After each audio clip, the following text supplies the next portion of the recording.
There we go. I said it might be back, and guess who's back? Back again. Hey, how y'all doing?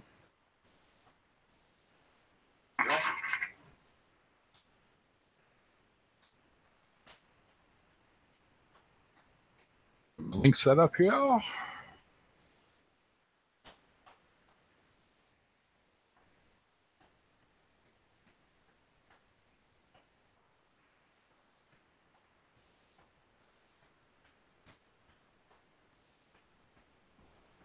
There we go. All right, we'll see who we get. Might get a few people. You with the late night crowd, I guess. I get far too busy for a Sunday. That kind of sucked. Oh well. All right, buddy. How was your Sunday, and how are you?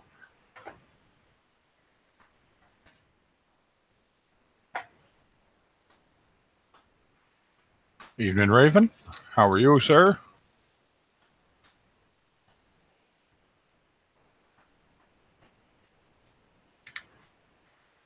You still in Mallorca?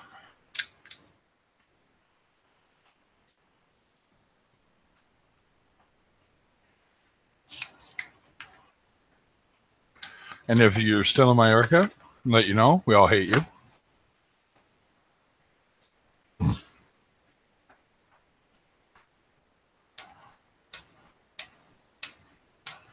But it's what it is. I'm sure you're having a good time. Absolutely sure you are.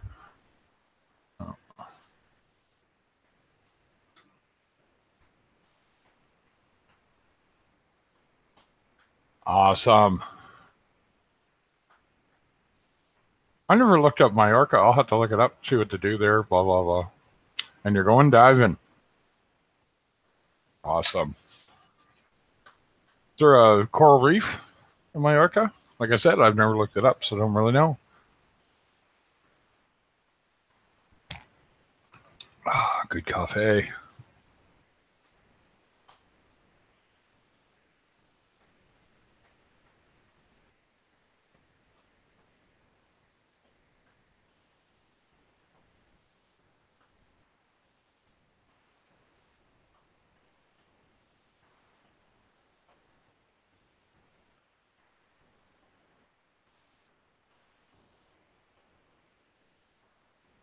I'm a little interested. I haven't seen my urchin in this tank in a while. I'll have to go look for him later.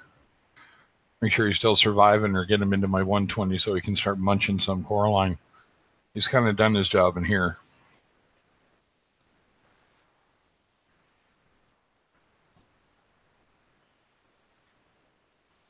Yeah. Oh, I'll have a look. I will have a look, Raven.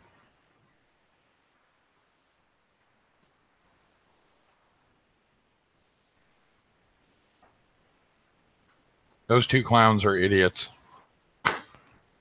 I'm now thoroughly convinced that I have put the two dumbest clowns in history in my tank. At least he's not all bit up, so that's a good sign.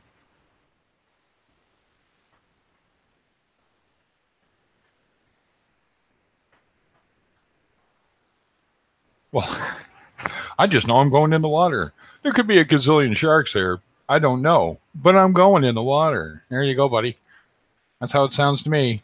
Don't become shark shit. That's all I'm saying. All right, so who we got in here? I know we got Raven. Anyone else?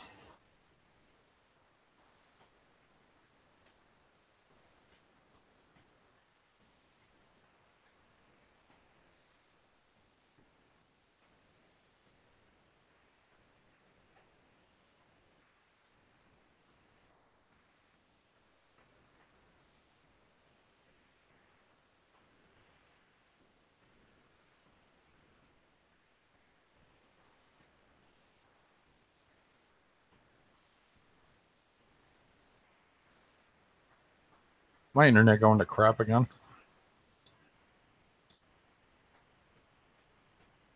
Oh, there we go. All right, fair enough. Going to crap again. There we go. That's weird. Gotta get a new modem. Pick it up tomorrow. Awesome. Hello, Mr. Blenny.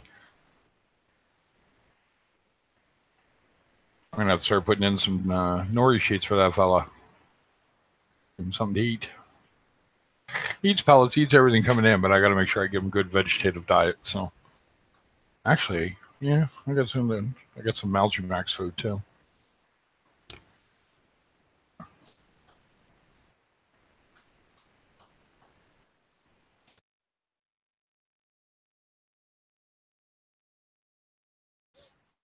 There we go. Yeah, that's what I was wondering too. Got a few viewers here. Say hello, folks. It's quite all right. Please do.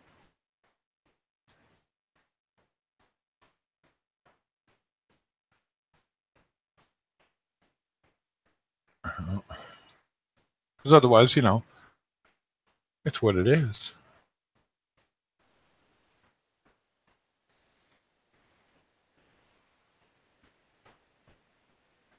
Well, let's see what we got going in my Facebook group. See if anybody wants to come in.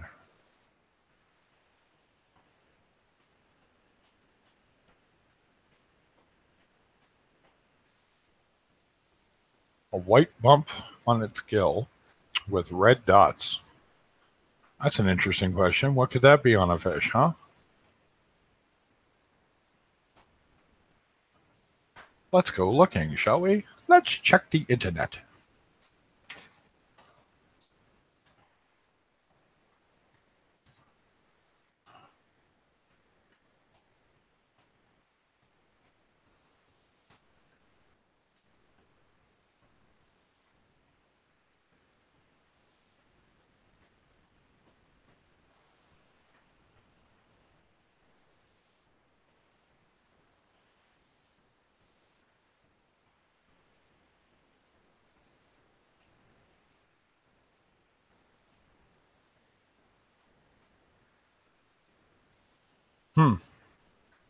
Gill fluke.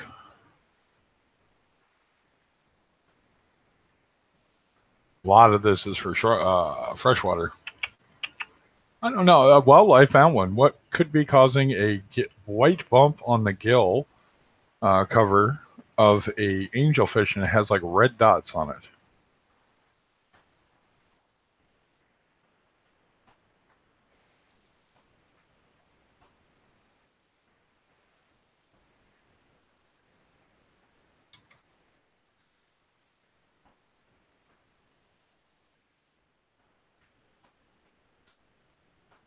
Kind of an interesting. I've never seen that.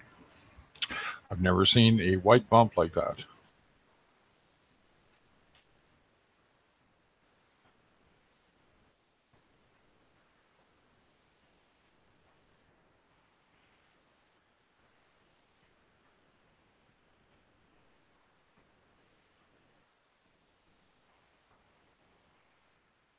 Kind of looks like a fungal infection to me. That's fungal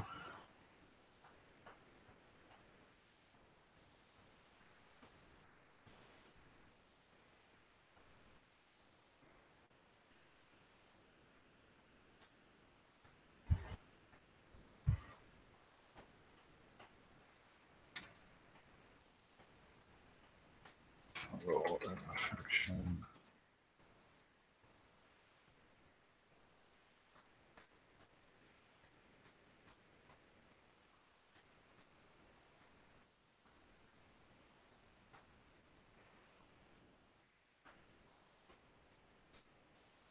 Interesting.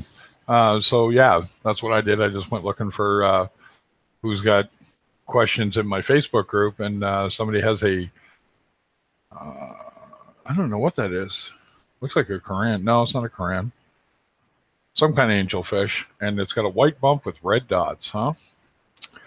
So if anybody's listening, they know what that is or have seen it before. It looks like a fungal infection to me. So interesting. I've never seen that. But that's what it looks like. Right at the bottom of his gill sled. Yeah, you seeing that too, Raven? I think you're in my group, right?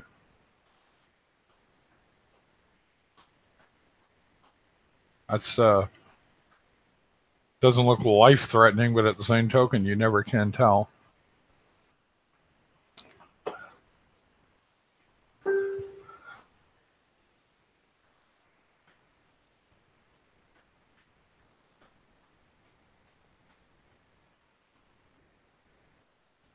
let's see. So,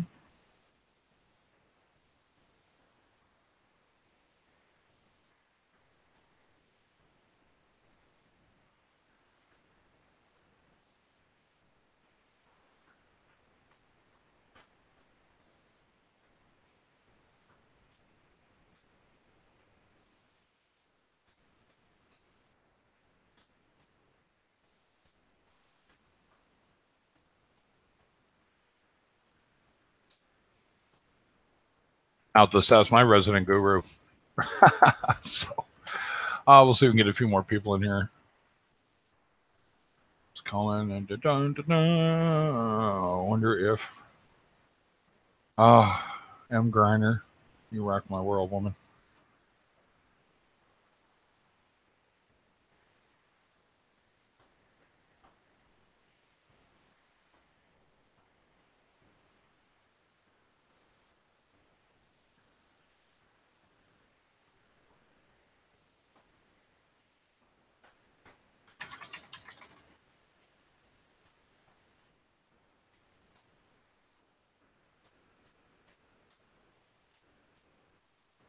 There we go. See if we can get some more people on the go.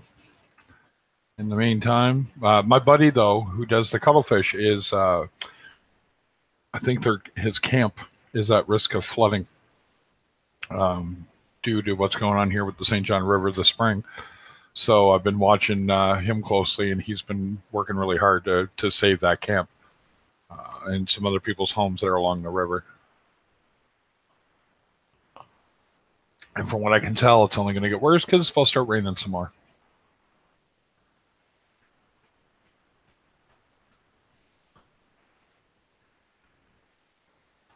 And if you're having a look, Raven, you ever seen that before on a fish? That's new.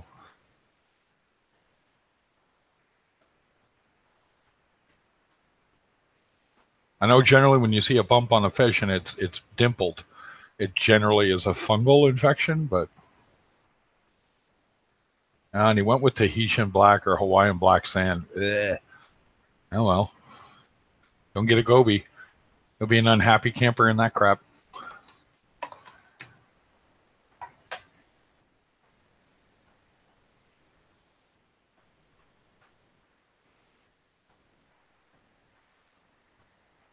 But yeah, so anybody got any topics? Anybody questions? Anybody got any interesting topics? Maybe it doesn't necessarily have to be fish. Generally fish, though. We try to keep it fish and reef related. I know we go off topic though.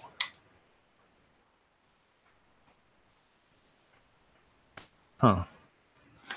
But yeah, so I'm just sitting here answering questions for people. I was getting kind of bored. There's nothing really to watch. And I said, you know what? I'm going to throw a stream up. Let's get to quibbling and quabbling and see what comes of it.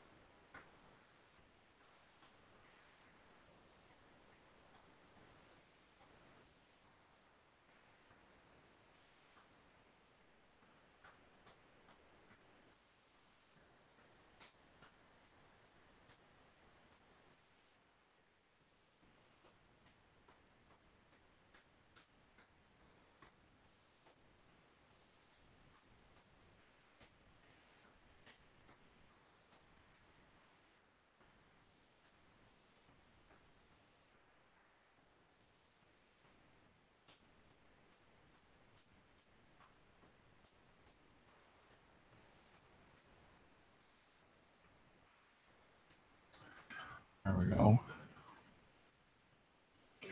Try to keep my answers quite simple because people are always looking to kind of slap a magic bullet on when they're working on their fish too. And it could be as simple as leave them alone, keep them clean. You know, don't jump to conclusions and throw Metroplex or erythromycin or something at him when he doesn't need it. Is that what it is? Would it be erythromycin? I think I have to look it up. I don't remember every course of treatment, unfortunately. There's a lot of them, and some of them are quite harmful, and some of them are perfectly fine to do.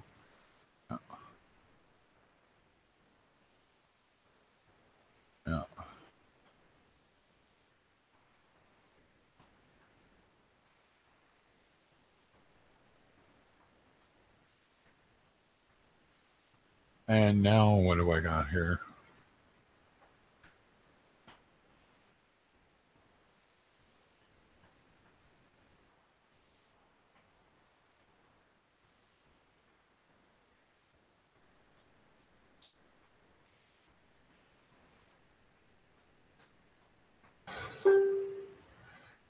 There we go. So after having someone else look at the picture, there's two separate issues going on. It looks like he's got lymphocystis and flukes.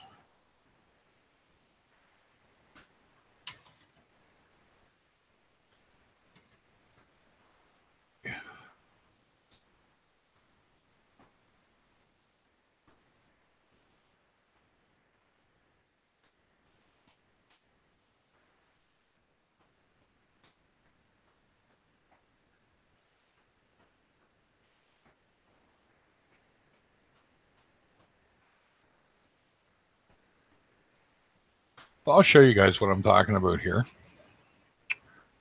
Let's have a peek.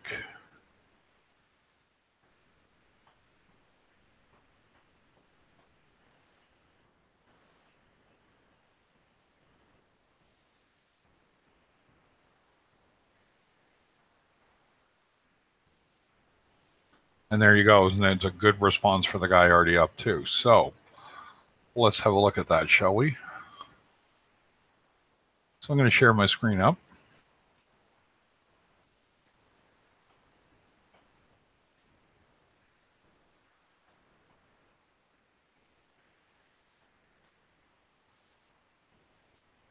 There we go. So you can see the picture that I got sent, and we were laughing about this today. Sometimes these pictures are really bad. Fortunately, this guy's put up a pretty good picture. And you can see the lump clearly, right? And you can also see it in his gills if you're looking. So right along here, plus with the red bump. So he's got lymphocystis for sure. When I went and looked it up, that's what I found too. And he's got flukes. So he can use praziquantel for the flukes, give him a treatment in that, and which is a bigger threat to the fish.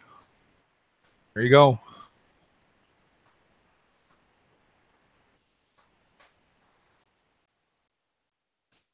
And lymphocystis, which is just a pain. As long as you've got good water quality, it generally goes away on its own. Anyway, there we go. Yay, we solved the problem, or hopefully solved the problem for someone, then the fish comes through on it. That's what we try to do.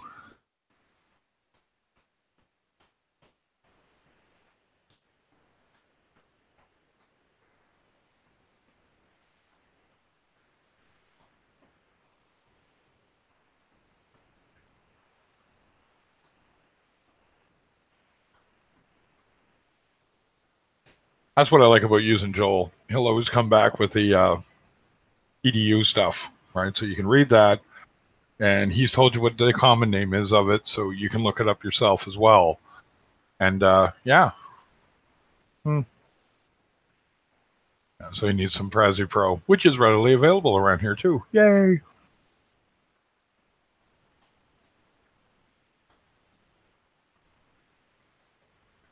That's another med that I tell people to ramp up slow is Prazi Pro. You dose that too heavy off the top, to full magnitude kind of deal, and fish don't do so well with it. Why, hello, Mr. Snail. Hey, Del, how does it go today, sir? How are you doing?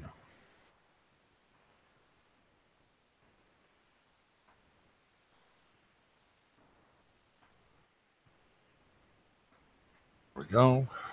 Ooh.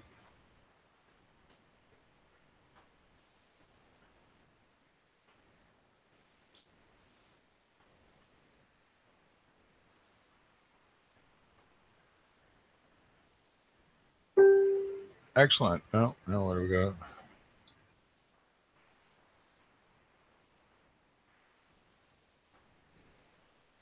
Yeah, also late to the party, people. Anyway, yeah.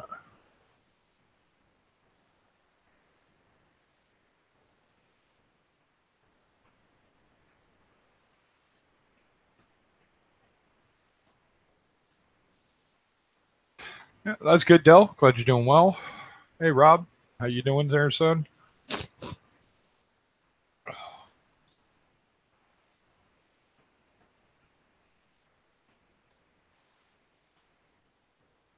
Oh, might have Cruz on a bit. It's kind of a what a day. Um, Seemed like Aaron's Aquarium's live stream went really well. Did you guys enjoy that?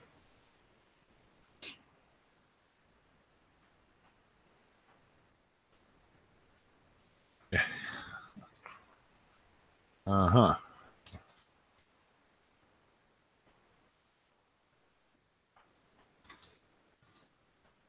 Wow. Funny. When I stream, usually I'm about two to 4 hours. Uh, a lot of people think I'm this huge live streaming presence. I'm just sort of on. I don't stay on big lengths of time, right? But it's like when you're dealing with this hobby, it seems like I've had this conversation with a few people. It's kind of a never-ending stream of people asking you questions once they kind of know you're into that and that you can answer that question or get them an answer. So my phone will go off all day, right? That's not complaining. It's just that sometimes a little annoying that yeah, if you're not feeling well, your allergies going off. You're just having a crap day. Hello from the UK. Been putting matchsticks. Aye. What does that mean, Rob? I am not sure what that's saying, sir. Uh,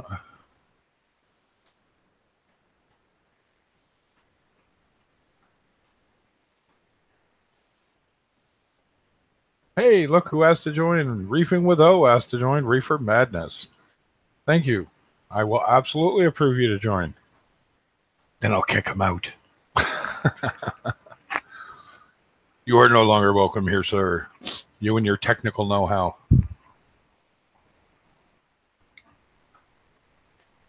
But anyway, on the that front about skimmers, I don't know. I thought about hopping in on it.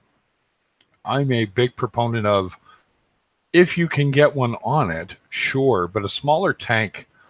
And when I say smaller, like 40 gallons and above, I think you should have one, even if it's hang on the back. Because simple fact is that even if you're not going to use it all the time, you can turn it on to clean your water. Yeah, I was going to say it's. Geez, what are you doing up at 12:30, Rob? That's right, you're in Italy, aren't you? Or are you back in the UK? No, you're in Italy.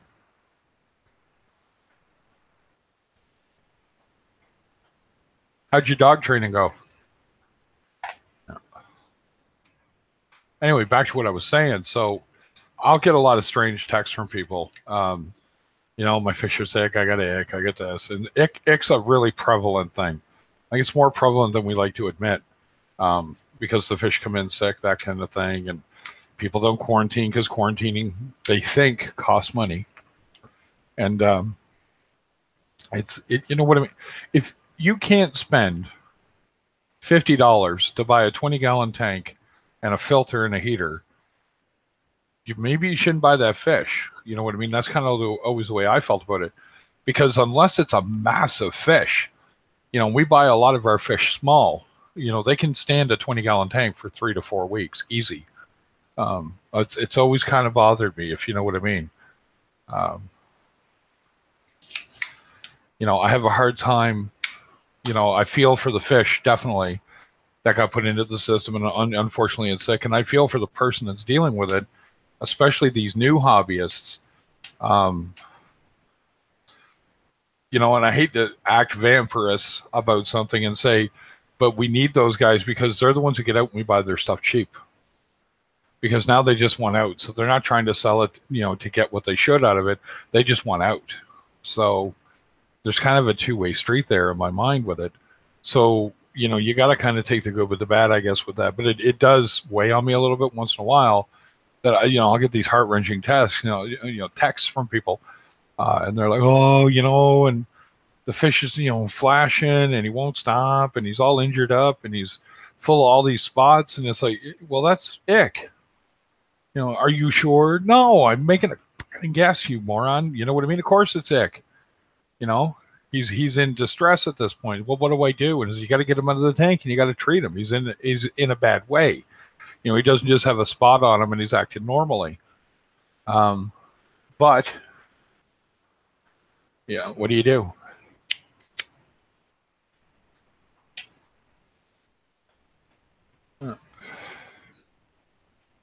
You know.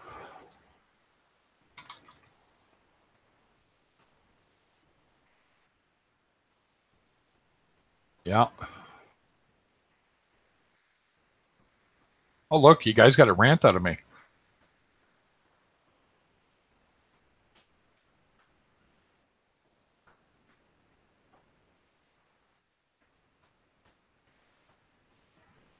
So if anyone wants to pop in, shoot the breeze. If you don't mind it.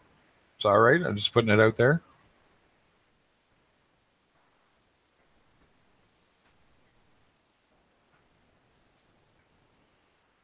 That's a nice angle I put up for a change. I actually like that I can see quite a bit of what's going on there. Looks good.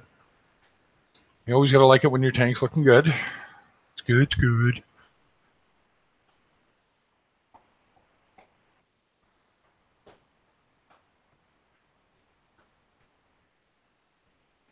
And a big shout out to Tim. Tim donated to my stream $25. Thank you very much. Always appreciate it. And did it in the wee hours. I woke up to that. I've already seen Tim today and thanked him, but I just got to thank him again because that guy's just been rock solid for coming on, shooting the breeze when I'm on.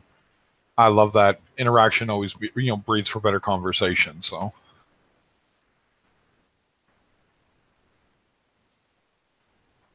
Yeah, and the reason I called this stream, it's all about the Pentiums, is being a geek. I answered a lot of computer stuff for people today, so it's all about the Pentiums.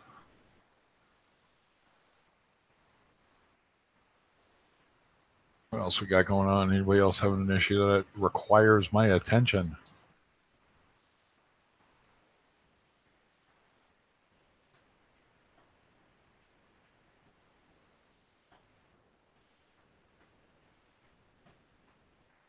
People getting out of the hobby. People getting into the hobby.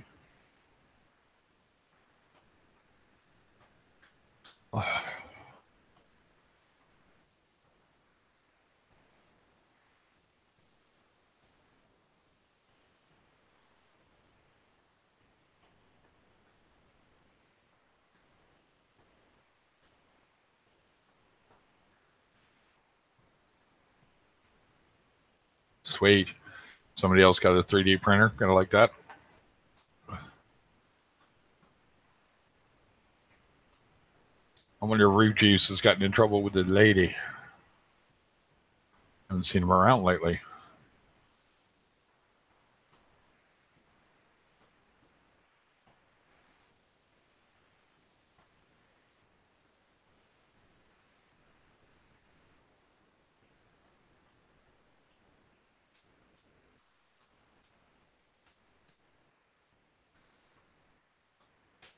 See if I can do the Reef Jeeves call. We'll get him in here. He's always good for chatting and ranting. Yeah, I will be too. I thought I was going to quit. And it just turned out that I just had a moment, for lack of a better term, and sort of dug back in deep. I mean, I'll probably never go more than 2, maybe, depending on the room, we have 3 tanks. And the third tank's probably going to be my quarantine system / frag system. So I'm not really sure. But that being said, it's like I said, not expensive to set up a little quarantine tank for a fish. So I might put somebody into the frag tank, so to speak. But not really sure. I definitely want a low boy. So 36 by 24 or 18 by 12 high. So, put a canopy on it if I do put a fish on it. Just a net cover, that kind of thing. So we'll see. What about you guys? What would be your optimum office tank if you have one?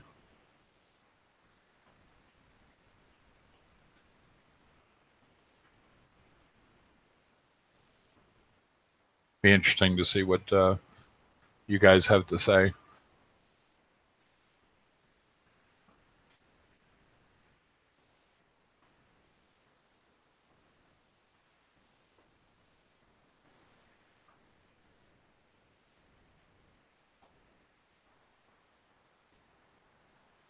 Hmm.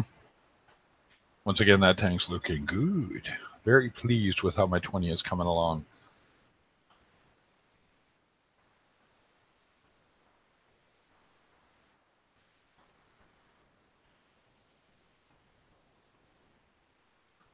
Speaking of that, I got to I turned my flow off at the far end. You can see the pump sitting there stationary. I'm going to see how that has an effect on my euphilia. And if it goes well, then I'm going to do a water change. I got a little bit of algae still. It's all sandborne, so I'm just going to keep an eye on it and bubble out and manually remove it and keep my nutrients in check and see if that resolves it or if I got to work harder at it. We'll see. So, it's funny, Del, that you said Reefer for life. I actually debated getting that tattooed on me. What's funny is that the connotation would be drugs, right? So it's which is not my thing. I'm not against it, just not my thing. So I'm like, I got to come up with a different saying that would mean, saltwater fish, right?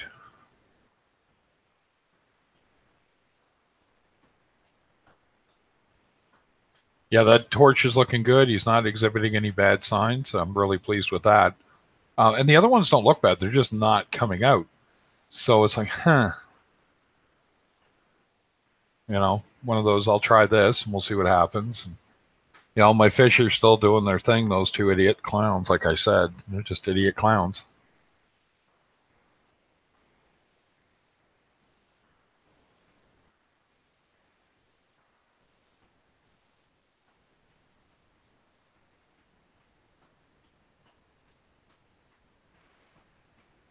Nope. So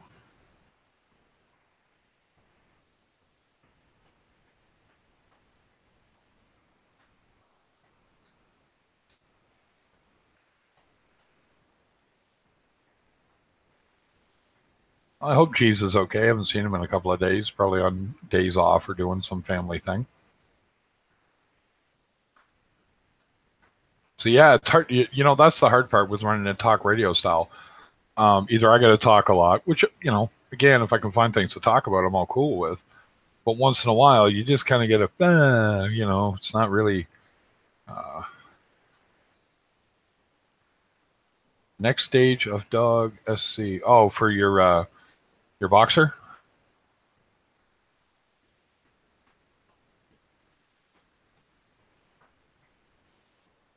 Excellent. Give me a sec here, guys. I am going to heed the call of nature as a diabetic. I don't get to ignore it for long anyway.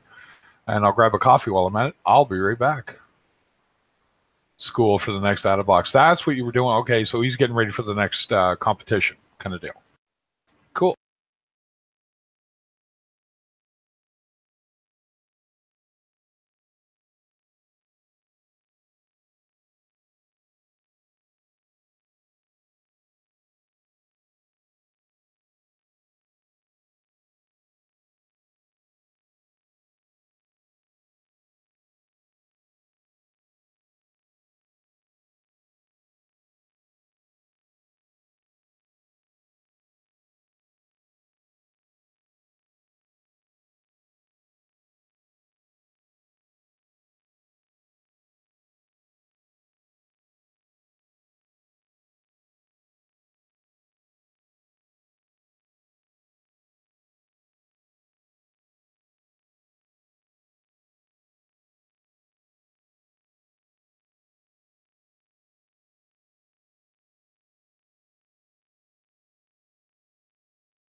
All right, sorry about that, guys.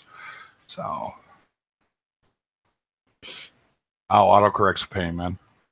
What's up, Rip? How you doing, buddy?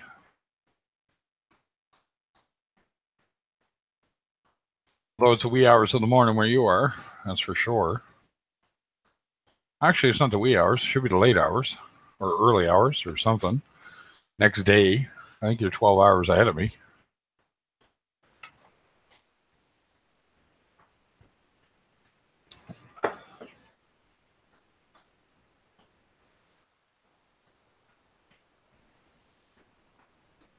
How's life treating you, Rip? I haven't seen you in a while.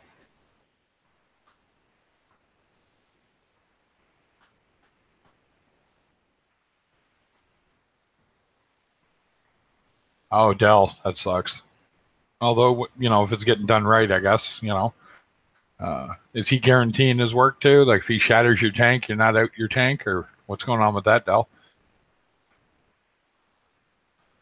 Because like I know my local fish guy will drill your tank, but he won't guarantee that he won't crack it. So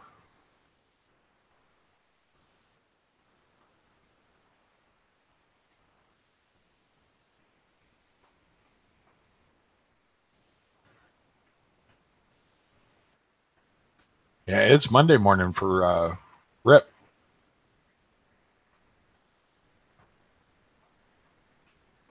There's the man. How you doing, buddy?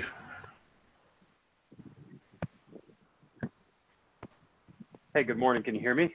Yeah, I hear you just fine. Yeah. Yeah, so very busy these days. Oh, so how? Please do explain.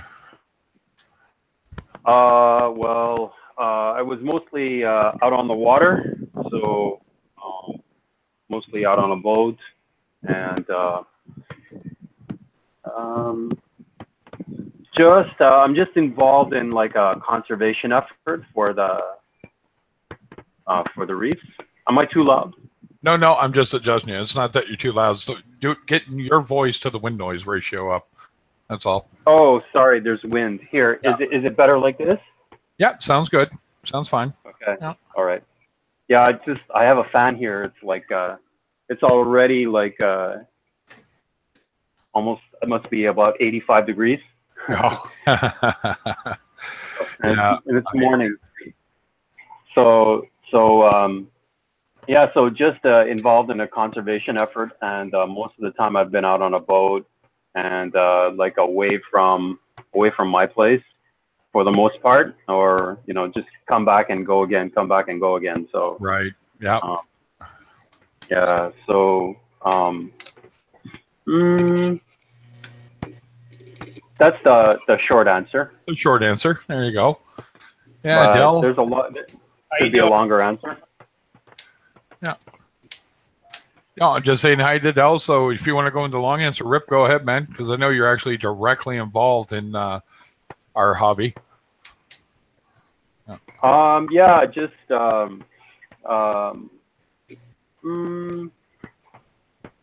well, the Filipino government is trying to stop illegal fishing practices. Right. And some of those practices are done with cyanide, and some are done with explosives. Yep. So they're trying to stop those illegal fishing practices. So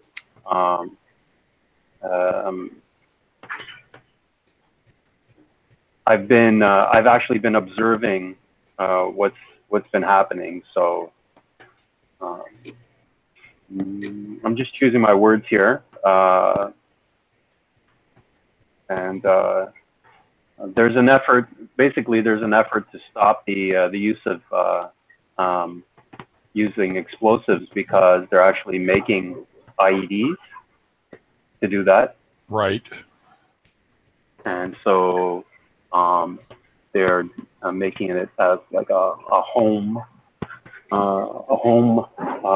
homemade explosive. Yep. And they're putting all the parts together, and which in the Philippines would be a bad thing because there's still not I wouldn't call it a civil war, but there's like a rebel movement. Is there not, as I recall, or is that done? Well, you basically took the words out of my mouth. There, I was gonna say that they, I've been trying to impress upon them how much damage the explosive actually do. So the explosive will kill down to the down to the zooplankton level. Correct. So they basically, the blast radius of the explosive will kill everything down to, anything basically anything that's alive, even the cellular level. So it creates a dead zone wherever the blast is sent. So depending on the depth and like where it's sent, kills not only the fish but even, like, for example, the like I've already spoken about krill. Like, you guys have heard me speak about krill. Yep. So it'll kill the krill. It'll kill all the krill in the blast area. And I'm just trying to impress upon people how deadly, devastating the explosives are. Not just killing fish; it's creating dead zones in the ocean, which are then swept away by the currents, right? But Yep. still, so like if it would hit on, like, let's say there was a reef there, it would completely destroy the impact wave would completely destroy the reef, all the reef, any colony of coral. Yeah, like it will destroy. If there's an anemone, it will destroy that. Like it will destroy any starfish. Even kills like stuff that are partially buried. Well, it's the pressure wave, right? Yeah. That's what people don't understand, how explosives work. It isn't you're blown up. You're blown up by the pressure wave coming off of it. So if you put it underwater, that's amplified, right? That's why mines and depth charges work so well when they chase submarines, right? It only has to be near it to actually cause a horrendous amount of damage, right? Because that does not peter out in the water. It's not in the same. Yeah, the water's denser than air, so it actually travels farther. Farther, you got it. And with a greater impact. So, yeah. So anyway, it's quite deadly. So what they're trying to do is they're trying to stop that from happening, but these fishermen are very poor, right? So they rely on the fish that they catch to actually survive, and then they want to replace. They want to give them another option, and they're trying to introduce an aquaponics project. So I'm helping with that, and yeah. And also to be able to give them another option instead of, they're basically killing everything in the ocean. They're not pulling any fish out. The reason why they're using using explosives rather than nets is becoming necessary. I wouldn't say necessary, but becoming attractive to them, is because they're not pulling very much out of the ocean anymore. Right. They're basically overfishing the area. So in order to stop the practice, and in order not to starve these people that are relying on this, because it's not so much an industry as it is a means to feed themselves daily. Yep. So an effort to try to change the situation, they would need another type of somewhere else to get their food from, right? Yep. Exactly. So there's an aquaponics project that's been put forward, and how to implement that, and so there needs to be land there's a lot of people, so it's not just a few people. There's a lot of people, so land needs to be appropriated, and all the things need to happen. Many steps. It's like multi-tiered and very complicated. Yep. And then to try to stop that use of explosives. And as you said, like there is actually I was talking with some Marines that actually fought in Marawi, Yep. and so yeah, so I know some of those guys, and That's cool. You know what I mean? there Like, is a concern, you know, there is a concern where it's been stopped in the south in Mindanao, right. but there is a concern that it could, you know, be the IEDs, because they're IEDs, Yep. could be used for something else, right? Correct. So, You know, in that case, knowledge of it is knowledge of it, right? How do I build that? Oh, I build it like this. And how do I make it bigger? That's how I make it bigger. Oh, you know, yeah, exactly. they're using 6-liter containers, like 10-liter containers, right? Yeah. Well, that's a big one. Big. That's big. Yeah. Yeah, I can tell you that's big. Yeah. Ex-military, so, you know, I'm well versed. You know, I'm not an EOD, but I grew up in a household with an EOD expert. Which, if you don't know what EOD means, is explosives, ordnance, and disposal. Yeah, I know what that means, but yeah, that's fine. No, but for those that don't, right? You know what I mean? So I grew up around it. So, you know, it doesn't take much to be dangerous, let me tell you.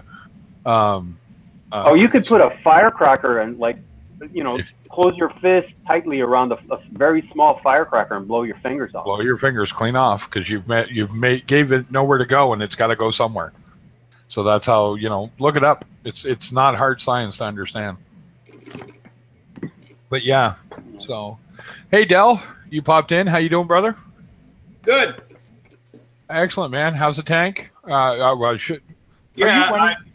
Yeah, you're running a tank and waiting on a tank. Isn't that it? right. I got the 57-gallon. Right. And I'm going to change the area. I'm putting a wall mural up the back of it, the new 120.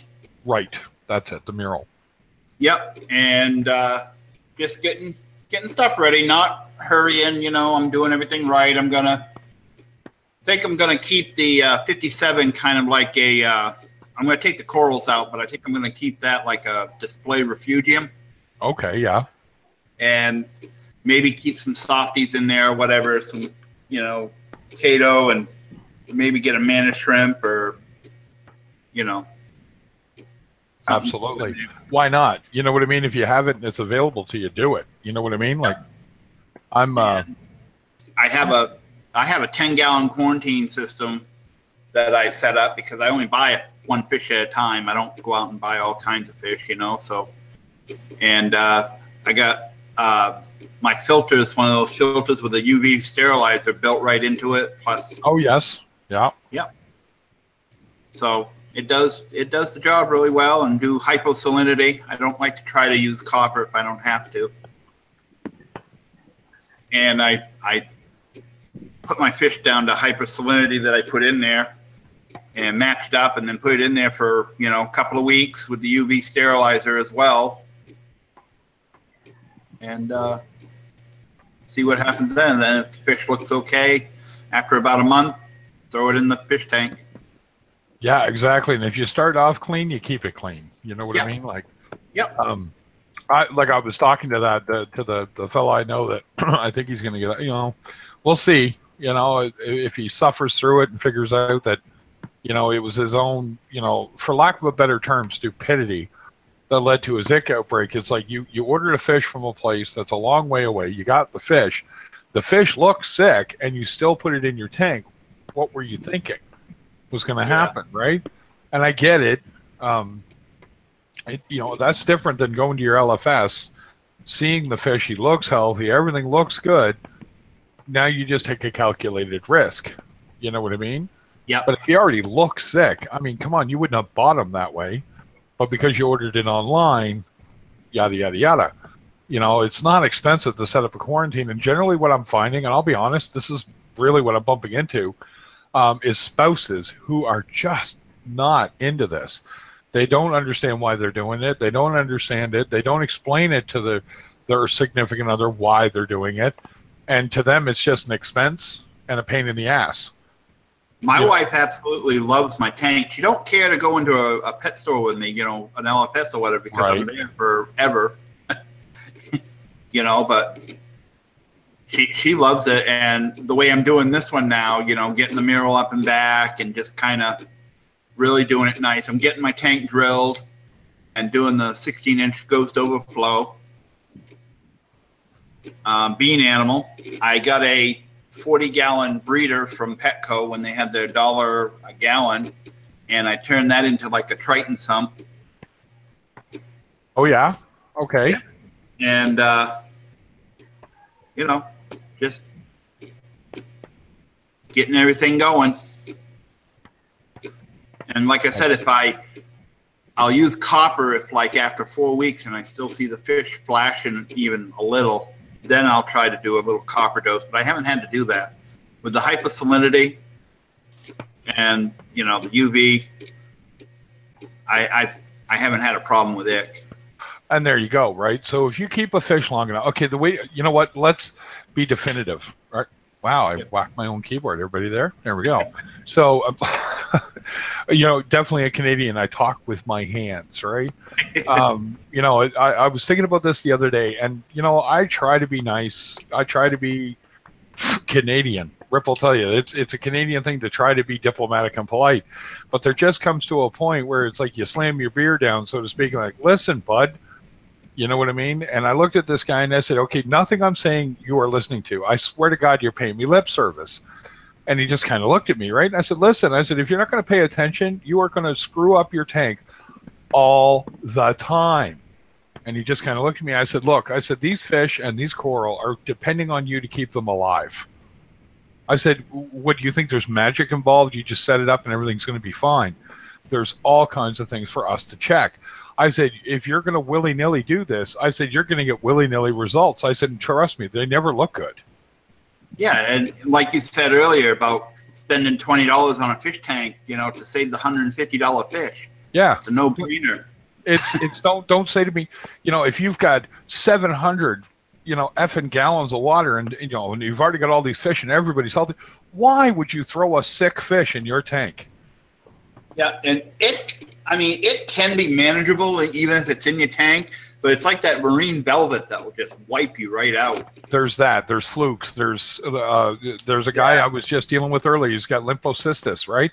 Lymphocystis is a virus, right, that fish get. Now, it's not normally fatal, but if they get it in the right spot, it's fatal, right? And there's nothing you can do.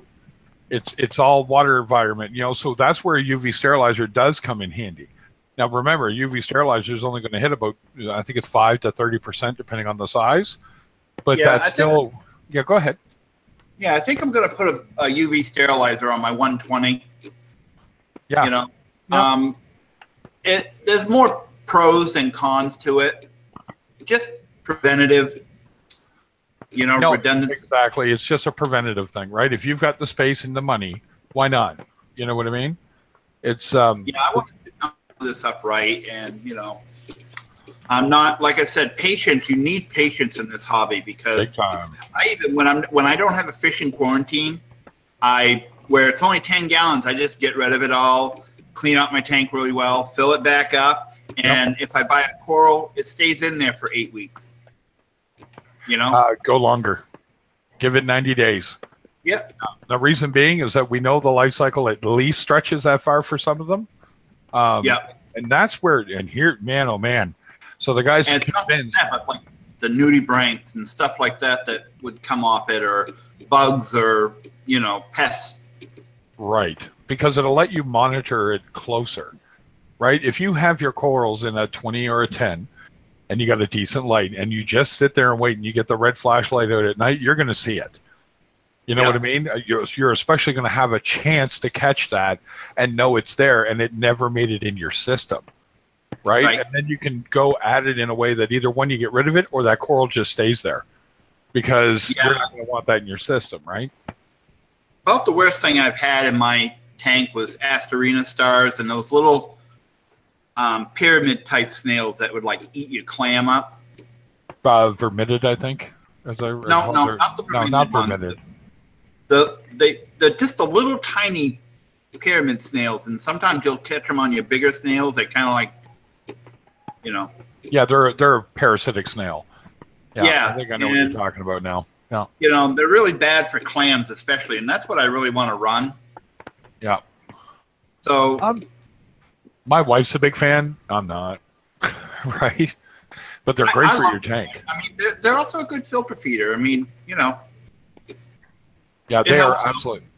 Oh, sorry. Go ahead, Dal. Go ahead. No, I said, I don't mean to interrupt. I said you know, anything to help keep the water naturally clean without having to add, you know, GFO or, you know, I don't even run that stuff. I mean, I have the reactor. I have, you know, for GFO and carbon. I may run carbon once in a while to clean, you know, anything up, but. Well, they lull the problem with carbon, the problem with GFO. They lull you into a sense of false security, right? That your tank's cleaned up.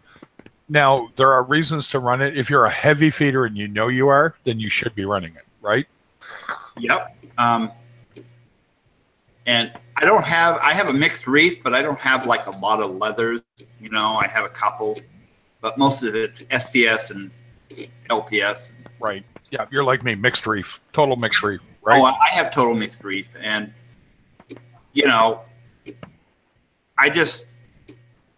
I'm even debating on, because I'm starting out with dead sand, dead rock. Yep. I got that already curing out in a 50-gallon barrel. You know, I got like 40 pounds of Pucani rock curing, and. Yep. Cool. I'm not a fan. You know, I don't like Pucani. I like Marco rock, Reef Saver rock. I don't know. I think it's just because it's like Lego. It's so much easier to put it together.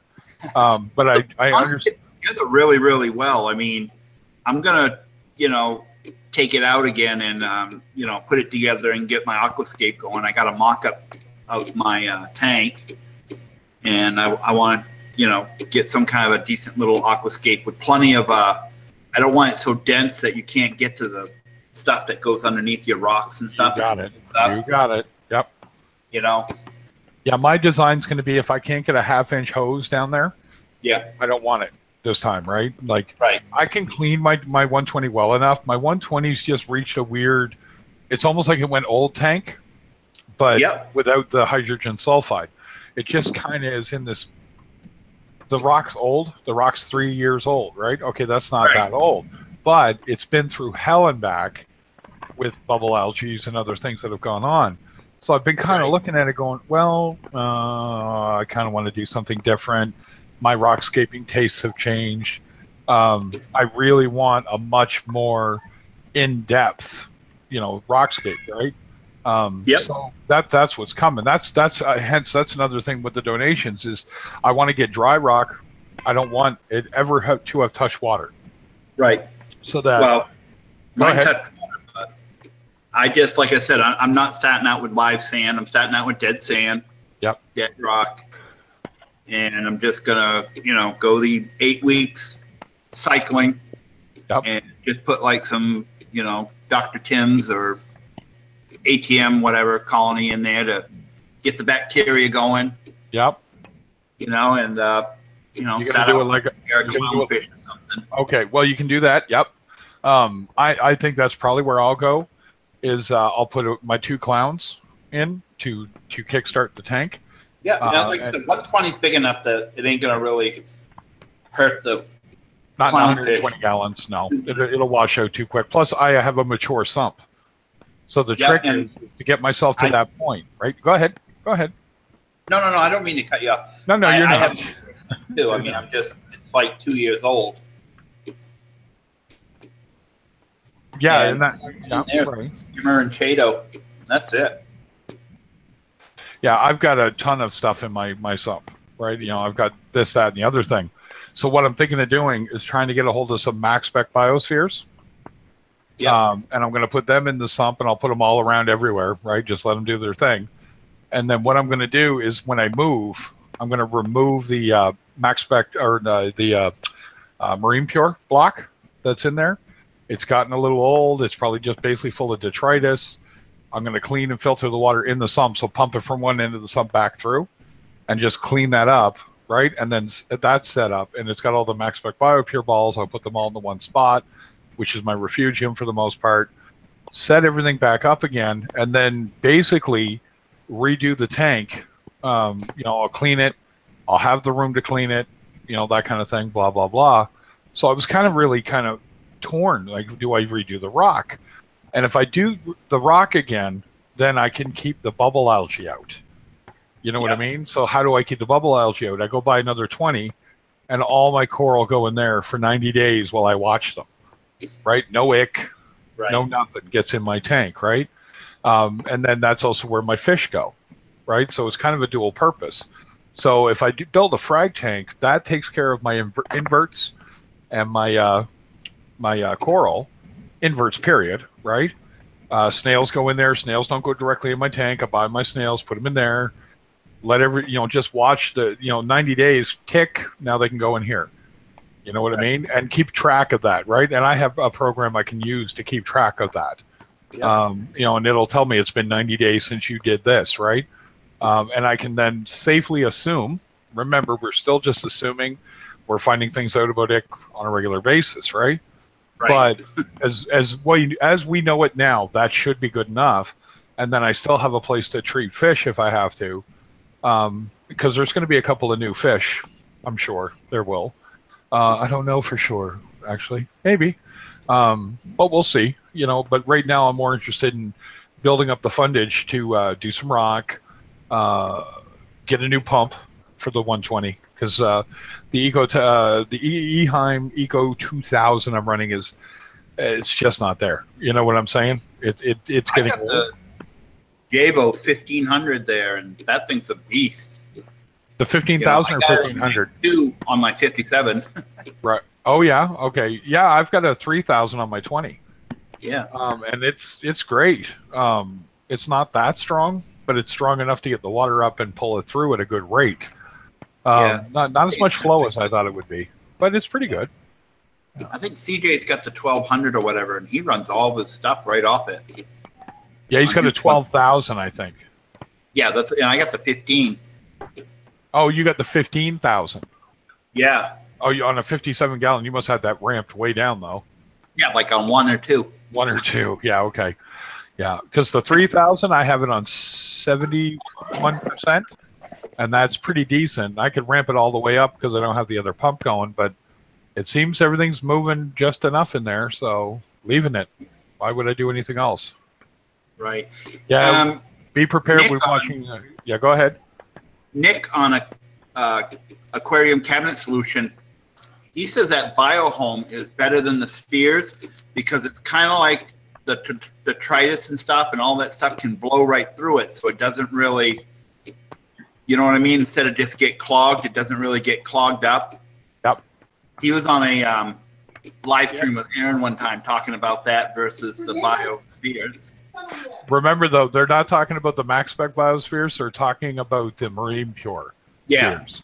Yeah. Right? They're the marine max spec ones are kind of like BioHome. They're built the same way.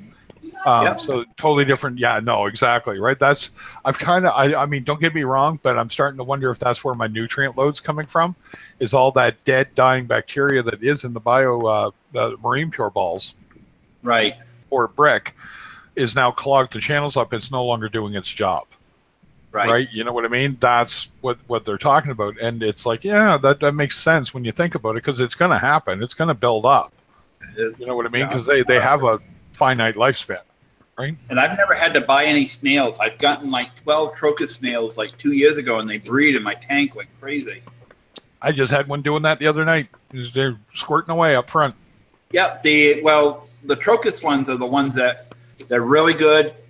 Not the what do you call those other snails there? Not estrina. But there's another snail, doesn't breed, but they'll still squirt all over the place. But the crocus snails, they can flip themselves over as well.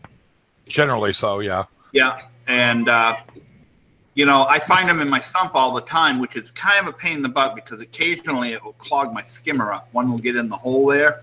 Yep. And my skimmer will all of a sudden like go down to nothing, and I know what it is. And then you have to take the skimmer apart and fish it out of the. But they breed like crazy, and it's like I never had to buy them. Yeah, I had that happen, and I haven't really had it happen since. And then I realized what it was is that the females had died off. So I got a bunch of males, right? And that's not so bad, but I got to get some more to get the diversity back. Right. But in this tank, if I do end up with them, I'm going to let them, like, keep it homeostasis, keep it the way it is, homeostatic, right? And just let them do their thing. And once I got about 50 to 100 of them, I'll transfer them over. You know what I mean? And just kind of keep that going, right? Because I sold them off. It was like, woohoo, that was payday. I made like $500-600 off my snails. Yeah, and I've never had any problems, knock on wood, with algae of any type. Other than the stuff that gets on your glass every now and then, but that doesn't. I still only have to clean my glass like once a week. No, exactly, right? So. But as far as my, I got coralline algae all over my rocks, which I'm not a fan of that because it plugs up your holes that your bacteria live in. Exactly, right. So it's kind of a neat thing. I mean, everybody likes coralline algae, and I mean, it's beautiful. And, but I'm not a fan because I'd rather have the bacteria working for me. So I'm going to kind of do like Rico did and get some of that blue star polyp and just kind of let it go rampant in my tank and cover Which my is rock. Another filter feeder. So it's another water cleaner, and right? It doesn't really kill off anything because all your other corals will sting it to where it just stays away. You know what I mean? It'll just grow around it. So see how that works out. Absolutely. That's the way to work it, right? It's... Yeah, Rico says that, he'll just glue a coral right onto a patch of it and just, because it's covered all of his rock. Because he doesn't like the coralline either. I like coralline, but I have had the more aggressive stuff too, the purple stuff, really purple, magenta even, and that was problematic in my big tank. And that's hence I have the urchin now, and I'll be heading that direction, getting a couple more. But then it also gives me the excuse to clean out the tank, get it all done, start over, and start off with the purple, getting the actual proper coralline growing again. And keeping those frags cleaned up so that I don't have that problem where it encroaches and kills my frags, right? And I'll let you know if you got those stupid estrina snails, starfish too, because you'll start seeing little white spots in your coralline algae. That's how I found out, because I wasn't really seeing the starfish. Yep. They were like coming out at night or whatever. And then finally I did see a couple. I had a harlequin shrimp that took care of all mine. Yeah. Oh my! So that's why the reason why I'm leaving all my rock in my 57 and just turning it into like a refugium type thing. Not a bad idea. Yeah. Still got to go after them though. Get yourself a harlequin shrimp or borrow one from somebody, and leave them in there for a few months. He'll clean them right out. Gone. Yep.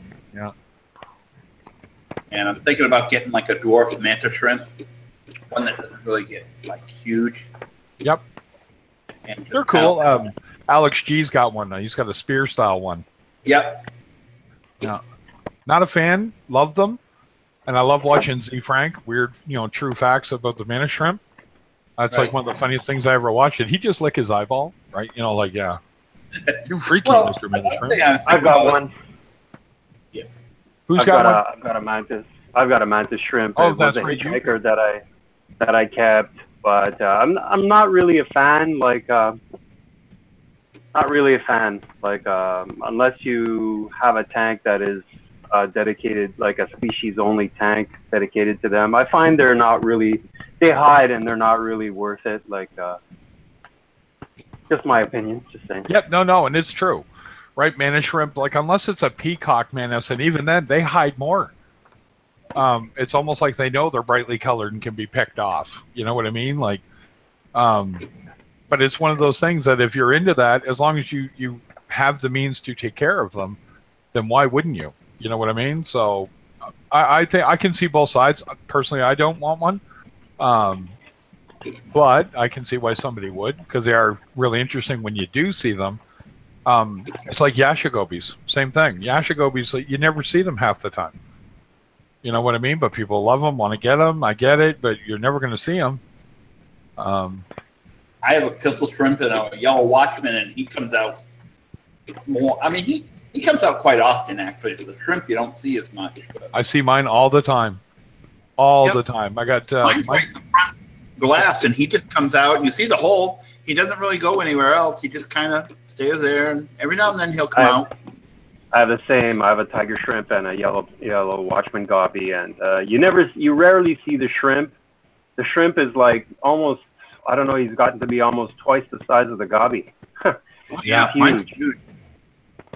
But you don't see the shrimp, but yeah, you see them digging. They will dig under the substrate, and they will turn everything around. Like they push the rocks around, like rocks that they can push, small enough for them to push around. They'll move the rocks. They'll move it. So they're nice for the sand sifting and like keeping. They actually change the landscape in your tank. Like oh yeah, mine does all the time.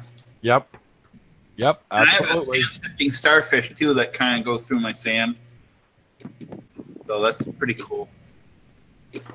Yeah, it's definitely they're a cool thing to have if you want them. You got to remember you may not see them. I got lucky. Mine, he's always out, right? And he's a good almost 3 inches long now.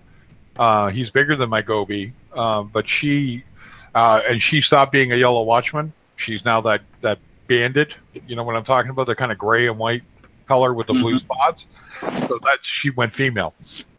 Now that's probably because and that kind of sucked. But yeah, she and Hans is now her name because too bad we called you Hans and Franz when we got you. So it's kind of funny for that. But hey, go ahead, Tim. Great. Hey, my purple blenny, the one I told you was terrorizing my ranch. Yeah. He's gone to a new home. Oh yes, okay. I thought it was an orchid dotty back. Yeah, I think it is. Blenny, dotty back, whatever. Same. No, they're not. No, I'm not too confused about the name. So yeah, no, the orchid dotty back. Yeah, they're like my little thug. I had bought it from a place, and I talked to them a couple weeks ago. Maybe I told you that, but anyway, I asked him. I said, "Can you take this? Just give me some credit back, and whatever." And I say, he's not biting anybody, but he just kind of does this like gorilla attack thing, He's down in the rock, and when the wrasse swims by, he kind of runs out and does like, and he just scares the pieces out of him, and then he goes back in the rock.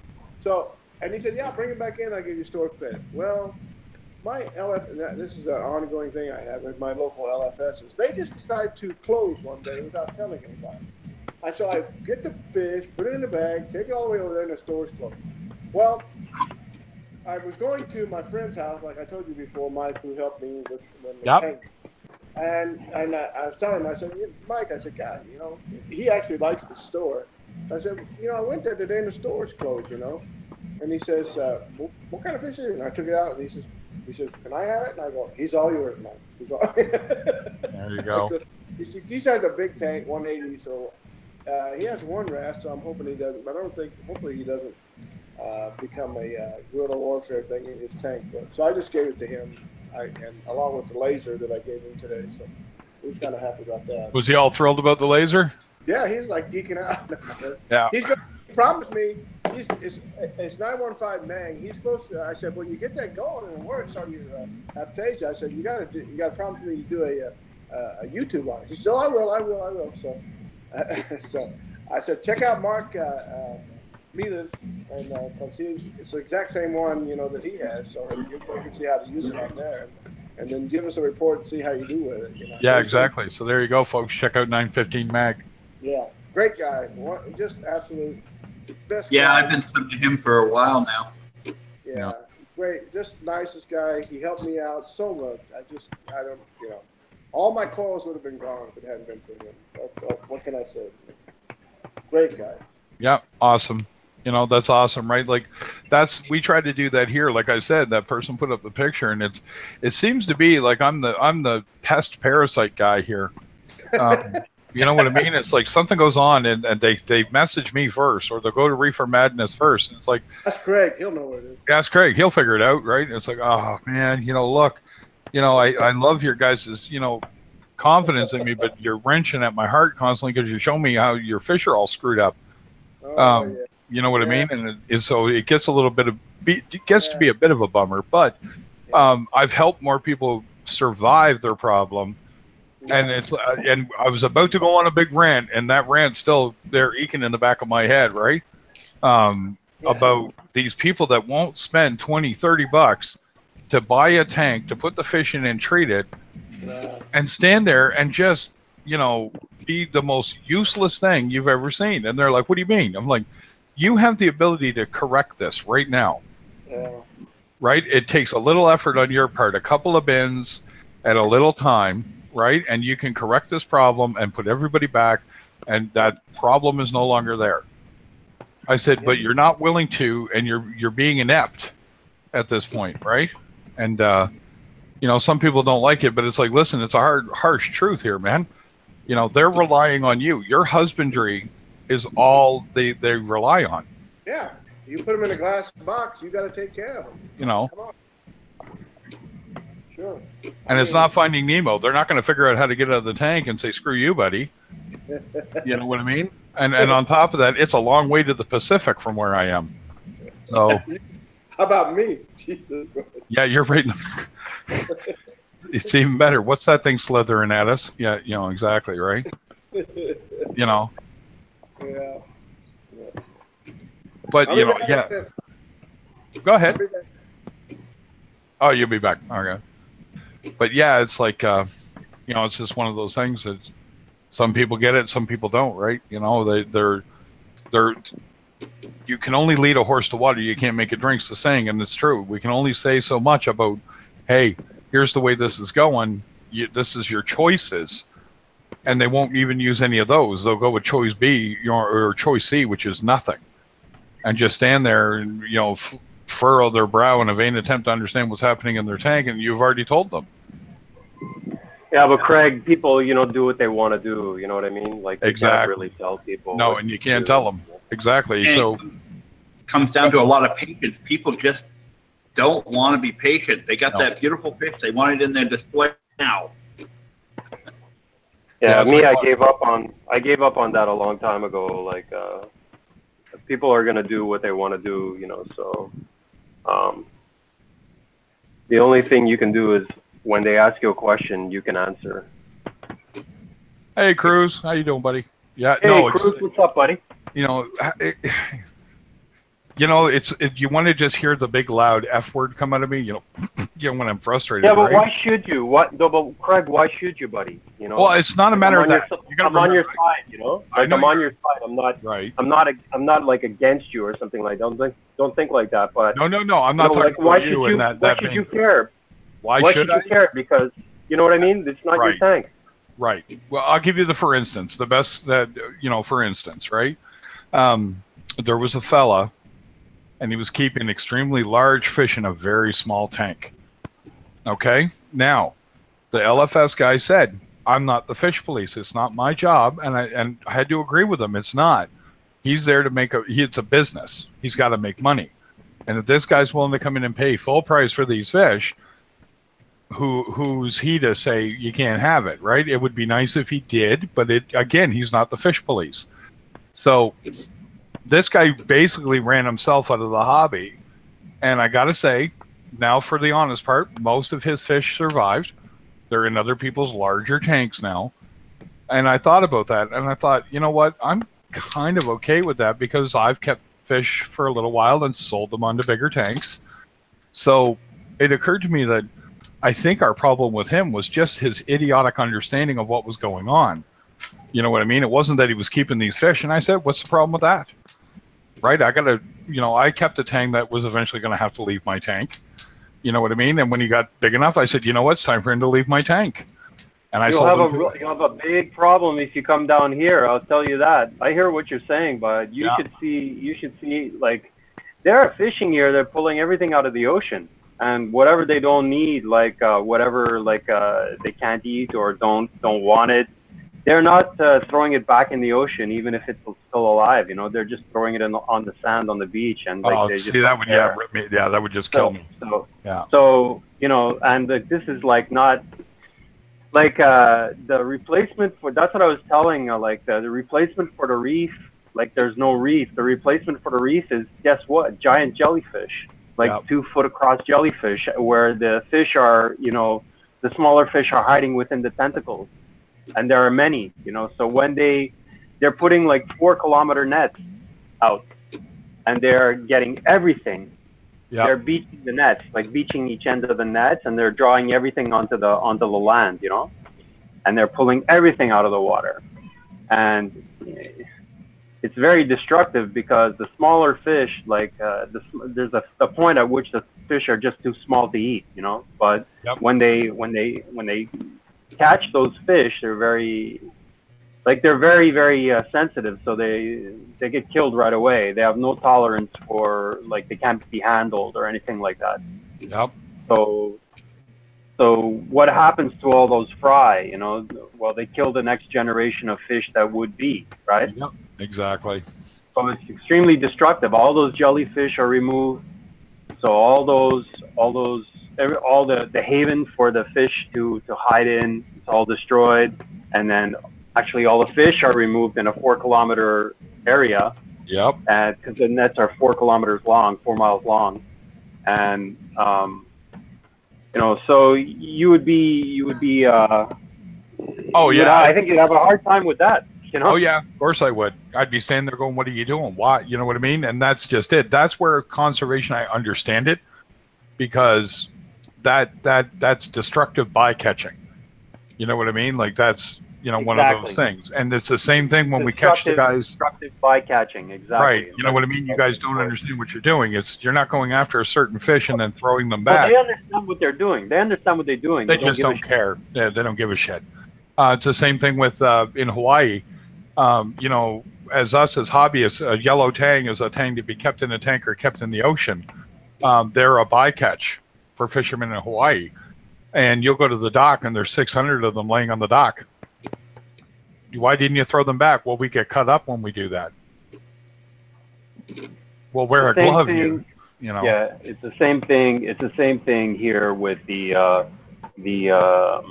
ornamental fish. That's what I described was food fish, you know. But the ornamental fish is the same thing. Like I've seen large numbers of hippotangs, like in the 400s, just like dead, you know, just like wasted.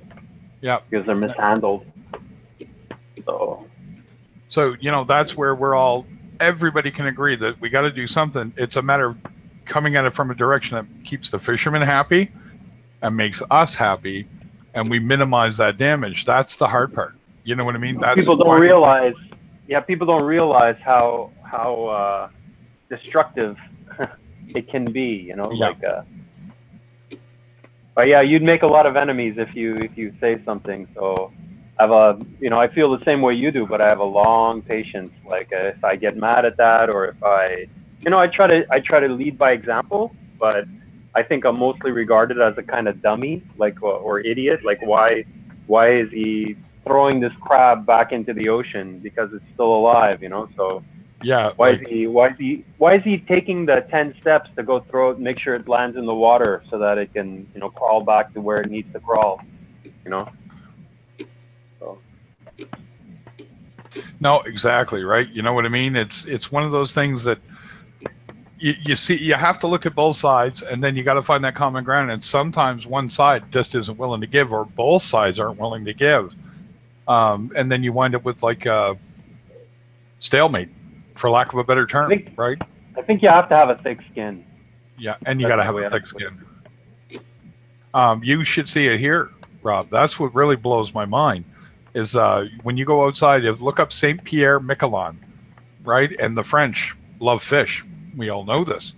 And they have these two islands that are off the coast of Newfoundland, and the fighting that has gone on for decades over these guys coming over with their big industrial trawlers and just nailing the ocean.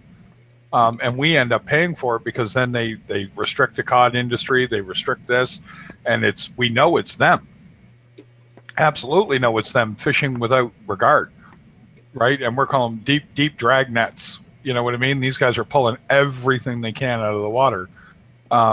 They use drag nets here. They pull Nassarius snails out of the water. Yep. You know, they're literally trawling for all it's worth. And a lot of it is worthless to them. So they're not throwing it back. And even if they did, that, you know, chances of it surviving are slim to none, but at least it's a chance. But yeah, it's unreal and extremely upsetting to anybody that's a conservationist. And I'm not, but I mean, at the same token, I understand that what you're doing is destructive. You know what I mean? Want to hear a good one? Go ahead. Want to hear a good one? They throw cod back here. I mean, they don't eat cod. They don't throw it back, but they reject cod. They don't eat cod. The easiest fish to get to replenish, and that's the one you don't eat. Yeah. Wow, that's a little much. Yeah, wow. I'm laughing with that. Yeah, Canada just literally we feed ourselves with cod, halibut, and herring, right? Yeah, they don't eat. They might. Actually, they don't really know anything about a halibut. Like they flatfish. They don't. They don't eat them either. I don't know. They don't seem to know about them. Like they don't seem to understand that they're actually good to eat.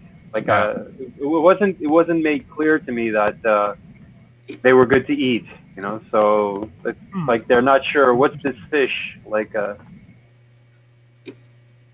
said, that's good. It's good fish. Like it has to be bigger, and the one you have is a little small, but it's good. It's good to eat. And they're like.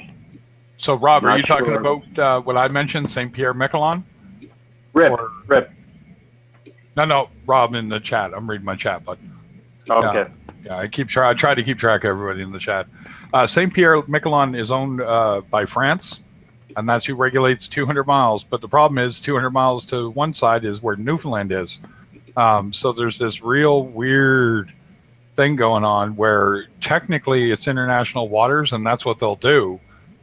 We know they're doing it, but the problem is where they were fishing that. Now, I don't know if it's still the same. I'd have to look it up. That's still ongoing, but it's turned into a real bitch fest in Canada. It has for like 40 years.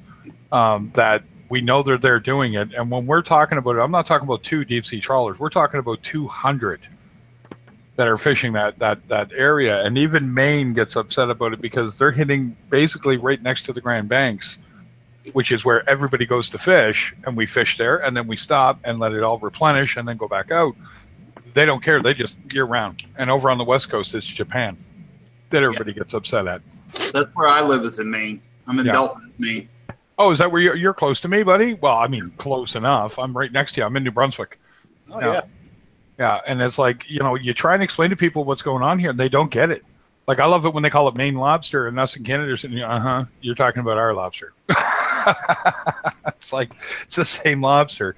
It's just who fished it, right? Was it a fisherman in Maine, or was it a fisherman in New Brunswick, Nova Scotia, or PEI? You know what I mean? It just, it's the same bloody lobster. Actually, the Bay of Fundy, and you know this as well as I do, that's the highest tides in the world, right? Mm-hmm. So, people are like, well, how high? It's like 65 feet. You can actually go and look at, my harbor, it's not quite that high. It's about 38 feet. But you think about that, the boat's here, and then at low tide, the boat's down here, and the whole pier has to drop. Yeah, I nearly lost a car in New Brunswick. Yeah. Where'd you park, sir? Where were you? Yeah, it was on the beach, and the tide kept on coming in and coming in and coming in. Nearly lost my car. Luckily, some nice people helped me tow it out of there. Yeah, you must have been near Hopewell Rocks if you're on the beach, or were you up near Moncton? I'd have to look it up on a map. I don't remember where I was, but no, that's cool though. No, New Brunswick, yeah, you don't park on the beach in New Brunswick, right? It's a bad idea. It was a brand new car too. Oh, that would have been awful, right? How do you explain that one? Right? I got it out in time. So that's good. That's good. Some guy came with his tow truck, and the tow truck almost got stuck actually. Yeah. After they got the car out, the tow truck was, because the sand gets full of water, gets waterlogged before the tide actually comes in, right? Yep. So something heavy on the sand will just sink. Yep. Yeah, you usually get tracked vehicles that'll come out and save the vehicle because they're the only ones that can kind of crawl along.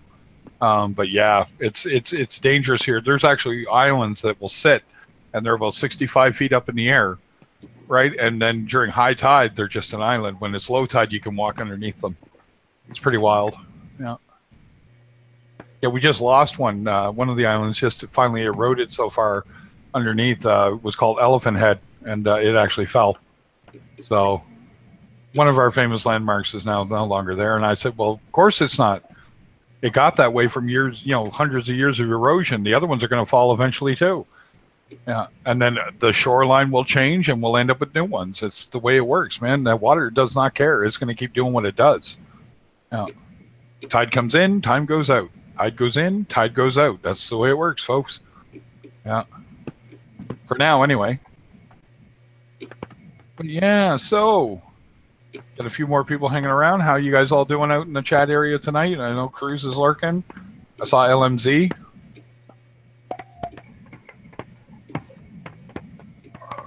There you go. So Tim, Tim's being all quiet. Yeah, I think I was around St. John. That's where I live. St. John. I'm in St. John. Yeah. Yeah. Oh, I know where you were. I know exactly where you were at McLaren Beach. Yeah, you were either there or you were out Redhead, one of the two. Yeah, and they are dangerous. Yeah, if you get too far out, you don't realize it. Yeah, when the tide comes in, it's coming quick too. Yeah. So how long after you got pulled out was where you were covered with water? Oh man, maybe like not even an hour. Yeah. Yeah, you realize how fast it is after the fact, right? Like, yeah. The water came in way past where we were with the car. Yeah. Yeah. I was actually wild collecting, at that time. Periwinkles. Yeah. It was years ago, though. That was maybe way before I came to maybe like 4 years before I came to the Philippines. So cool. I'll be right back, guys. Gonna have a quick break here. I'll be right back. Yeah, I gotta get going. So thank you for having me. Anytime, Del. I'm here. Just eating. Nice to meet you, Del.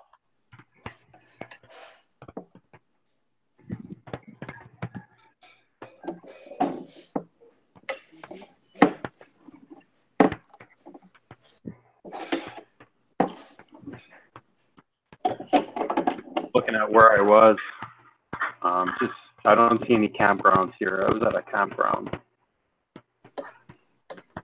I can't remember where I was.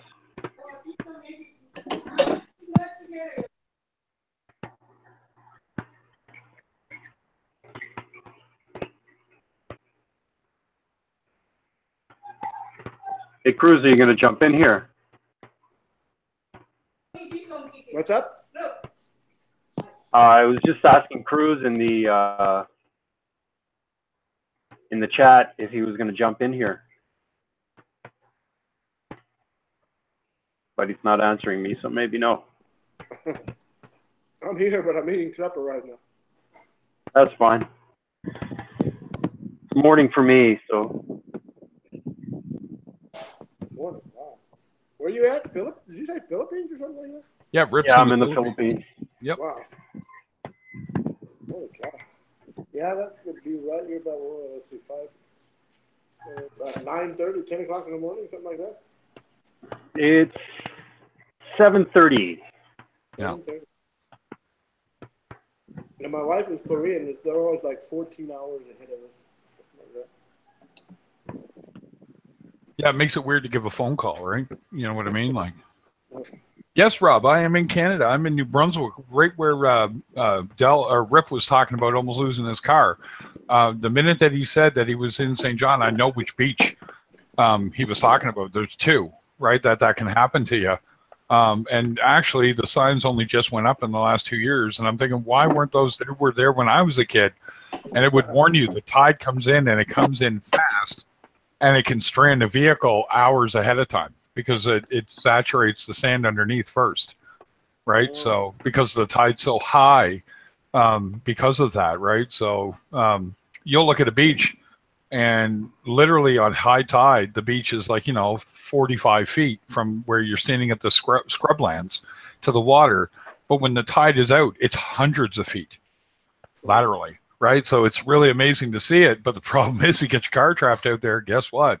Tow truck's gonna have to come and save you. And actually, there's a couple of tracked vehicles they'll drag out if they got the time. And it's fast. I started ringing people's doorbells.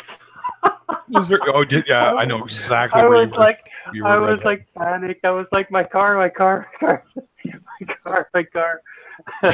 And you know, somebody just went tourist. Yeah, they're actually quite nice. You know, they're actually quite nice. One guy was a tow truck driver. Who was smashed, completely smashed. He was out of it, totally drunk. And this other guy came with a big truck, and he pulled me out of there. I of course tried to drive, right? I tried to drive the car out of the beach, of course, right? But the car got stuck. So I'm there with my girlfriend, and totally panicking. A brand new car, man. It was a Yaris, Toyota Yaris. There you brand go. New car. There you go. What were you doing? Just visiting, checking out Canada? What were you doing here, man? This is like the armpit of the nation. I swear to God. Yeah. Well, I lived for 6 years in Nova Scotia. Oh, down Halifax? Yeah, I lived 6 years in Halifax, and I just wanted to, I was setting up a 125 actually, and I wanted some sand, and I wanted some. The rocks are no good because they're solid rocks. Right? They are solid rock. I wanted sand, and I wanted to see get some water, and so after loading that in the car and getting ready to leave, my car was quite heavy. Not good. So the guy that lives there close to where it's at tells his wife, "Hey, honey, there's another one on the beach. I'll be right back." Pretty much. Yeah, probably. Because there's a way, it's misleading, because there's actually a way to drive down on the beach, right? There is. And when the tide is out, it looks, the water's far away. It looks perfectly safe. It's no problem. And I say, okay, you know what? I'll try to drive over here, and where the earth turns to sand, if I start to get stuck, I'm just gonna back out, right? So you try to, and I lived in Nova Scotia, so I know I can drive my car on the beach. I've done it before. Yep. And then I go out, and I'm like, okay, this is fine, and I'm quite far from the where the water meets the sand, and then things start to change. But see how far the tide comes in. It's incredible. It's not like here at all. For example, in the Philippines, right? The tide going in and out is not. It's 50 feet. Goes. It's not 50 feet high, but it's 50 feet because the slant is very shallow. The way the height of the water is only till your knees. So of course it will go out quite far, 50 feet. But here, if it would be if it would be more slanted, then it wouldn't be going out so far, But in Canada, it's huge. Yeah, it's hard to explain it, that you're talking about hundreds of feet. It goes out, and then when it comes in very fast, right? So you're talking a 65-foot tide that's going to come in over the course of 2 hours, right? So, linear, so flat, doesn't seem like much until you realize that's coming up the beach, and it's coming up rapidly, right? To the point where the beach now only is 35 feet. It's not. So I'm I'm almost done. I have time to get out of here. There's no way the water will catch me here. So hold on a sec. Yeah, no, not a problem. But yeah, like I was saying to you, Rob, look up Bay of Fundy, and you'll be amazed at the tides here. It is, there's parts of Britain that are close. They're very close. They have that same problem. And in fact, I bet you Raven could speak to search and rescue about that with the Coast Guard. But here we got that same problem. And actually if the people were thinking about it, but see out Redhead where he was. I think he was out Redhead because there's no houses But if he was McLaren Beach, there is. I'll have to ask him. And I bet you I can identify which beach it was he drove on. Because there's only two. And then there's what we call the LNG terminal port, where the super tankers come in. And that's a totally different ballgame. You're not even supposed to be there. So if there was a place for him to drive, that wouldn't have been there. So, but look it up, folks. That's where I live. It is kind of cool. It's taken for granted here. We also have something called the reversing falls and the tidal bore because of that. Because the tides are so fast and so strong, you can actually see a river flow backwards here because it actually pushes the river backwards.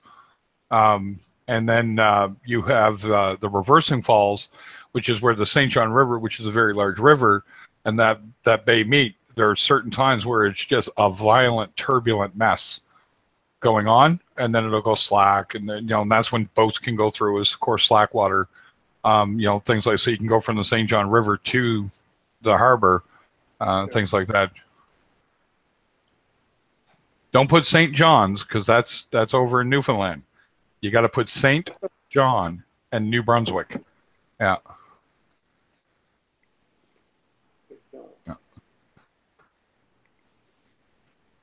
Here, what am I thinking? I'll just look it up for you, my good friend. What about St. John, New Brunswick tides?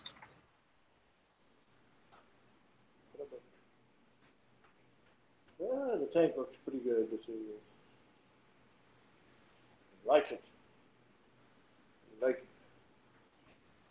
Oh, what are you saying there, Tim? I'm saying my tank looks pretty good, if I do say so myself. This evening. I think so. I've seen it a few times. It looks pretty good. Yeah. If you asked me if I could do this a month and a half ago, I don't even know if I want to do this. Well, and it's like that, right? It is. It really is. You try and explain that to people. So yeah. Here we go. I felt sorry for a saltwater journey. Stay all cracked up. Oh, did his tank drilling go wrong? He didn't drill it. He just set it wrong or something and cracked the whole thing. Oh, wow. That sucks. I didn't hear about that. You know, he put a video out this morning. Oh, I'm going to watch it. That's going to wrench.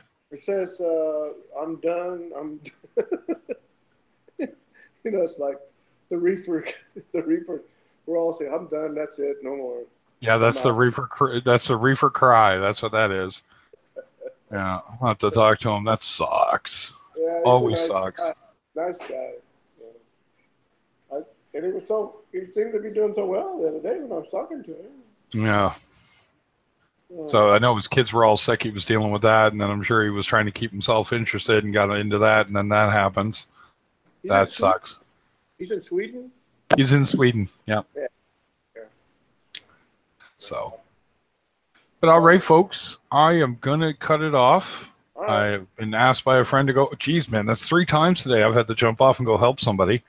So I'm going to go do that because it's still early enough here. It's only 9 o'clock, so I can go help them out and get home at a decent time still. So I will go do that, and I will talk at you all later. And you guys have a good night, all right? Hey, Rip, I've got a question for you. Yes, sir. Where you drove to the beach, right? Was there like a little parking lot that you drove through, and like a single road coming down? It was like right off the highway, right off the T-can, and there was a campground there. Bingo. Yeah, you were at McLaren Beach. That's where the Irving Nature Park was, or is. Yeah, I think so. Yeah, I was looking at that before, like the Irving Nature Park, like the Irving Empire. The Irving Empire. Yeah. Let's not go there. Yeah, let's not talk about Irving. All right. Anyway, man, I'll catch you guys next time. And absolutely, stay in touch with us, man. I love talking to you. So, yeah, you guys sure. have a good day. I'm always here. Excellent. Take care, folks. Okay. Later, taters.